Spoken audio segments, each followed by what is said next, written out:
Warren joins us now. Warren, g'day, mate. Why do you want to be a poly? Oh, look, mate, I wouldn't say that I want to be one. It's a matter of necessity, let's be honest. We need more real people to get involved in the political sphere, and this is the best way to continue to provide a service for my community. So here we are. All right, let's talk about your past. A former Army combat engineer, and you've been around politics as well. Tell me about your time in the service, which, of course, we thank you for. Oh, you're very welcome. Look, my service was both an honour and a privilege. So my service, it began as a full-time combat engineer in the Australian Army in about 2013. Combat operations in combat zones as a trainer instructor to Iraq, and humanitarian aid, disaster relief operations around the planet. So, look, it was both an honour and a privilege, as I said. Look, and since then I moved back to Victoria a few years ago, engaged the One Nation Party, the only vehicle that I've ever seen and the only party that I've ever supported that I believe can be the catalyst for change in this country. So I threw my hand up to run and was nominated to run on the Senate ticket in 2022. We didn't expect to do well, and we didn't do too badly. So since then we've thrown a bit more at it. 2022, contrary to what most people think, they think because Senator Hanson's been around since 1998, 1996, we've been firmly established in Victoria all this time, but we haven't. So the reality is 2022, we ran our first state election in Victoria. We utilised the, I believe it's a subversion of the democratic process, the group voting ticket in the Socialist Republic of Victoria, but we managed it to good effect. We managed to get an elected member up, Mrs. Ricky Lee-Tyrrell, for Northern Victoria region. So since then, we've actually established the party in Victoria, and look, I'll be honest, mate, there's never been more appetite for this party in Victoria than there is right now. It's a fantastic time to be a part of the One Nation Party in Victoria. Good stuff. Breath of fresh air, people liking what they're seeing on the telly right now. Let's talk about priorities and areas of policy focus. Reducing red tape is something that you'd like to do, but why would you like to do that?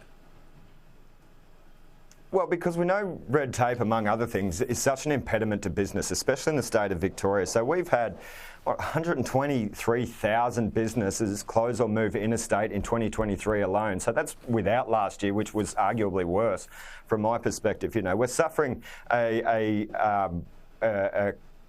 housing shortage, and we've had a 70% increase in construction companies filing for insolvency. How does that even occur, It's effectively red tape and taxes, and that's what we've seen too much of in Victoria. Granted, it's largely a state issue when you refer to the taxes, because, again, we've seen 60 new or increased taxes in Victoria in a decade.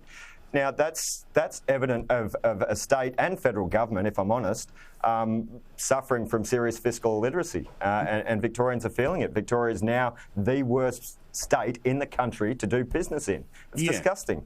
Now, I certainly know that the income splitting gets a lot of people's heads nodding, particularly at barbecues and in the real world. What of the One Nation policy offerings does get that surprising, oh, OK, mate, I didn't know you were about that?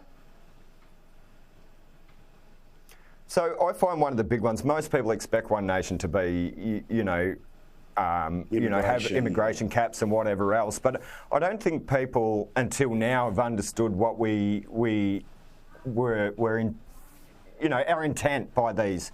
They just thought we must have been being racist, but the reality is there's nothing racist about wanting to protect your country. Okay. And we've seen 1.8 million people come in within 3 years, and it's completely unsustainable. This has caused a strain on all of our services and exacerbated the housing shortage and the cost of living crisis. So, look, while it's not a surprise to people to hear that we obviously have strict policy on immigration, it is a surprise to people that it's developed from a place of economic management and economic literacy, rather than just deciding we want to shut the gates and not allow people into our country. So 100%. People have been amenable to that discussion more so now than they previously have, and that's what I found. I've been on pre-poll all day today, and as you've previously said, I think, mate, this election could potentially be won or lost in the suburban areas of both Melbourne and Sydney. And that's what I'm seeing on the ground today. And people are having these conversations.